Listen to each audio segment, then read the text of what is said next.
मैं doctor R के टंडन, सहायक प्राध्यापक हिंदी, महात्मा गांधी शासकीय कला एवं विज्ञान महाविद्यालय खरसिया, जिला रायगढ़, छत्तीसगढ़। में चतुर्थ सेमेस्टर हिंदी के छात्र छात्राओं के लिए एक व्याख्यान लेकर आया हूँ। व्याख्यान का विषय है पंडित सुंदरलाल शर्मा के व्यक्तित्व एवं कृतित्व। आपका जन्म राजिम के चमसूर नामक गांव में 21 दिसंबर 1881 ईस्वी को हुआ था। आपके पिताजी पंडित जयलाल तिवारी कांकेर रियासत में विधि सलाहकार थे। आपके पिताजी बहुत ही ज्ञानी, सज्जन व्यक्ति एवं कवि थे।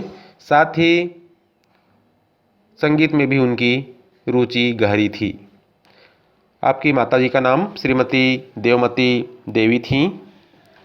हम पहले बताना चाहेंगे पंडित सुंदरलाल शर्मा की प्रारंभिक शिक्षा के संबंध में। तो इस संबंध में हम आपको बताएं कि उनकी प्रारंभिक शिक्षा गांव के ही मिडिल स्कूल में संपन्न हुई थी और उच्च शिक्षा घर पर ही संपन्न हुई थी। आपके पिताजी शिक्षकों को घर पर बुला लाया करते थे, जो आपको घर पर ही पढ़ाते थे। आपने अंग्रेजी, बंगला, उड़िया और मराठी का अध्ययन घर पर ही किया। आपके बारे में संपूर्ण जानकारी हासिल करने से पहले हम आपके विचार से अवगत होंगे। आप किसी भी विचारधारा को परखने के बाद ही अपनाया करते थे और आपका मानना था कि नाटक के माध्यम से समाज में परिवर्तन लाया जा सकता है। हमें समाज में व्याप्त बुराइयों को अतिशीघ्र दूर करना चाहिए, ये आप मान करके चलते थे। क्योंकि आपके घर बहुत सारी पत्रिकाएं हमेशा आती थीं जिसे आप पढ़ते थे, तो वहीं से आपकी आदत बचपन से ही किताब पढ़ने की हो गई और ये आपके दिमाग में पूरी तरह घुस गया कि बचपन से किताब पढ़ने की आदत प्रत्येक व्यक्ति में होनी चाहिए। आपके व्यक्तित्व के संबंध में हम चर्चा करते हुए छात्र छात्राओं को या हिंदी के सुधी पाठकों को अवगत कराना चाहेंगे कि 1906 में सूरत के कांग्रेस अधिवेशन में आपने प्रथम बार हिस्सा लिया। आप पंडित गोपाल कृष्ण गोखले के साथ नरम दल के साथ दिए। सूरत अधिवेशन से वापस होने के बाद में आपने स्वदेशी वस्तुओं की दुकानें खोली राजिम, धमतरी और रायपुर में। जब भी कोई ग्राहक आपकी दुकान आता था तो आप उन्हें स्वदेशी वस्तुओं को खरीदने के लिए प्रोत्साहित करते थे और स्वयं भी स्वदेशी वस्तुओं का प्रचार भी करते थे। परंतु ये दुकान बहुत दिन तक नहीं चल पाई। 1911 में बहुत ज़्यादा नुकसान होने के कारण आपको दुकानों को बंद करनी पड़ी। इसके बाद आपने राजनीतिक जीवन में पूरी तरह से घुसते हुए जंगल कानून का उल्लंघन किया। हुआ ऐसे कि आपने जंगल से लकड़ी काटी और जंगल कानून का उल्लंघन करने के आरोप में 1922 में आपको 1 वर्ष की सज़ा सुनाई गई। आपको रायपुर जेल में सज़ा काटनी पड़ी और जिस दिन आपको सज़ा सुनाई गई उस दिन रायपुर और धमतरी में पूरी हड़ताल लोगों ने की। ये आपका लोगों के प्रति स्नेह था। आप प्रांतीय कांग्रेस कमेटी के सदस्य भी थे। प्रतिवर्ष कांग्रेस अधिवेशन में आप सम्मिलित होते थे। पुनः एक बार आपको 1930 में धमतरी में जंगल सत्याग्रह के कारण 1 वर्ष की कठोर सज़ा दी गई, जिसे आपने सहर्ष स्वीकार भी किया। 1932 में आपको 6 महीने की फिर से सज़ा हुई। 1920 के दौरान जब कंडेल गांव में छोटेलाल बाबू के नेतृत्व में नहर सत्याग्रह चल रहा था, तो आपने महात्मा गांधी जी को छत्तीसगढ़ बुलाया और नाहर सत्याग्रह को बहुत ज़्यादा प्रभावी बनाने के लिए आपने महात्मा गांधी जी को आमंत्रित करना चाहा। आप जैसे ही उनको बुलाने गए, उनके आने की खबर से ही नाहर विभाग के अधिकारियों ने सत्याग्रहियों की बात को मान ली। गांधी जी का इतना प्रभाव पड़ा कि आपका आंदोलन सफल रहा। एक बार जब 1933 में गांधी जी अनुसूचित जातियों के उद्धार पर निकले थे, तब उन्होंने आपके संबंध में यह कहा था कि आप इस समाज सेवा जैसे कार्यों में बहुत ही अच्छा कर रहे हैं। इस दिशा में आपको बहुत अग्रणी बताया था और उन्होंने यह भी रेखांकित किया कि आप उनके पद चिन्हों पर चल भी रहे हैं। आपने समाज सेवा ही बहुत की। वर्ण व्यवस्था के कारण आप बहुत दुखी हो जाया करते थे। देश में व्याप्त वर्ण व्यवस्था, जाति व्यवस्था आपको कष्ट देती थी।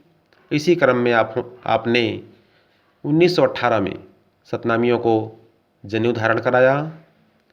सतनामियों के अधिकार के बारे में आपने लड़ाई लड़ी। उनको सवर्णों की बराबरी का दर्जा दिलाने का प्रयास आपने किया और इस प्रयास में आपको विरोध का भी सामना करना पड़ा। जब सतनामियों को आपने सवर्णों के बराबर एक दर्जा दिलाने का काम किया तो सवर्ण आपके विरोधी हो गए, परंतु आपने इसका अनदेखा करते हुए आगे बढ़ते रहे और इस तरह के काम करते रहे। पुनः 1918 में राजिम के राजीव लोचन मंदिर में कहारों को प्रवेश दिलाने के संबंध में आपने एक आंदोलन चलाया और आपने कहारों को उस मंदिर में प्रवेश दिलाकर ही माना। सामाजिक कार्य करते हुए आपने रायपुर में सतनामी आश्रम की स्थापना की, राजिम में ब्रह्मचर्य आश्रम की भी स्थापना की, धमतरी में आपने अनाथालय भी खोला। 1923 के दौरान जब काकीनाडा में कांग्रेस अधिवेशन चल रहा था, तब उस अधिवेशन में सम्मिलित होने के लिए आप 700 मील की पैदल यात्रा की। यह पैदल यात्रा आपने बीहड़ जंगलों से गुजर कर की। पद यात्रा के दौरान आप आदिवासियों के संपर्क में आए, उनकी समस्याओं से रूबरू हुए, उनके बारे में आप नज़दीकी से जाना। अब हम चले उनके कृतित्व पर। हम पहले भी बता चुके हैं आपको कि इनके घर बहुत सी पत्र पत्रिकाएँ आती थीं। आप पत्रिकाओं को हमेशा पढ़ते थे और यहीं से आप में सोचने की क्षमता का विकास हुआ। पत्रिकाओं से प्रेरित होकर आप लिखने भी लगे, कविताएं लिखने लगे, लेख लिखने लगे और इस प्रकार आप कुल मिलाकर 20 ग्रंथों की रचना की, जिनमें से 4 नाटक, 2 उपन्यास और बाकी काव्य रचनाएं हैं।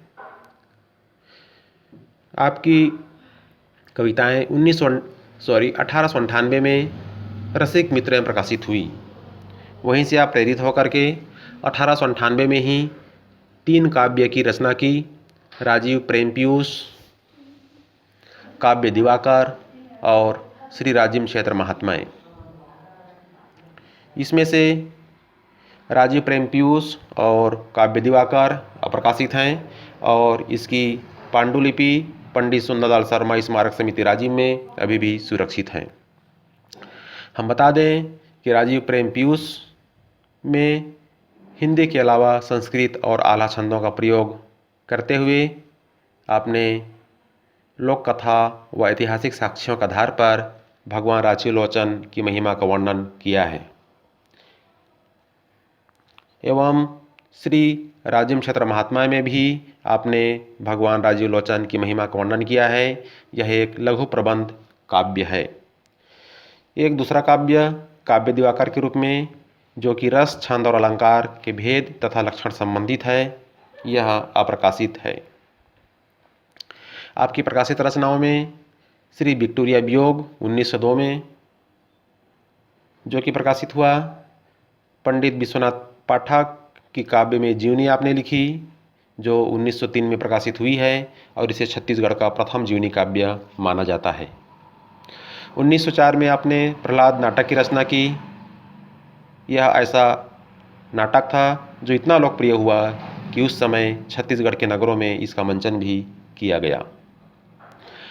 आपकी अन्य रचनाएं करुणा पचीसी, श्री रघुराज गूढ़ कीर्तन, प्रलाप पदावली, सुकृत भजन संग्रह, ब्राह्मण गीतावली, सतनामी पुराण प्रकाशित हो चुकी हैं। संगीत आख्यान के रूप में आपने ध्रुव चरित्र आख्यान का भी प्रकाशन कराया है। 1905 में आपने छत्तीसगढ़ी दान लीला लिखी, जो काफ़ी लोकप्रिय हुई। इसे छत्तीसगढ़ का प्रथम प्रबंध काव्य कहा जाता है। इसमें राधा, गोपियों और कृष्ण के संवाद हैं। यह बहुत महत्वपूर्ण रचना है।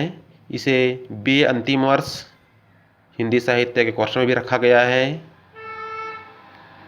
यह प्रबंध काव्य के रूप में श्री कृष्ण के चरित्र पर प्रकाश डालता है। आपकी कुछ रचनाएं अप्रकाशित भी रहीं, जैसे नाटक के रूप में सीता परिणय, उपन्यास के रूप में सच्चा सरदार, काव्य के रूप में काव्यामृत वर्षिणी। 1907 में आपने छत्तीसगढ़ी रामायण एवं खंड काव्य कंसवध खंड काव्य की रचना की। ये दोनों ही रचनाएं अप्रकाशित हैं। आप इस कड़ी में एक महत्वपूर्ण कार्य किए। 1914 में आपने राजिम में एक पुस्तकालय की स्थापना की, जो छात्रों के लिए या जनसाधारण के लिए अवलोकनीय या अध्ययन करने योग्य है। अन्य विवरण के रूप में हम जानना चाहेंगे कि आपकी पत्नी कौन थी और पुत्र कौन कौन हुए। तो इस संबंध में आपको बताऊं कि पत्नी श्रीमती बोधनीबाई रही हैं, जो हर मुसीबत में, हर स्थिति में आपका साथ देती रही हैं। कभी भी कोई शिकायत नहीं।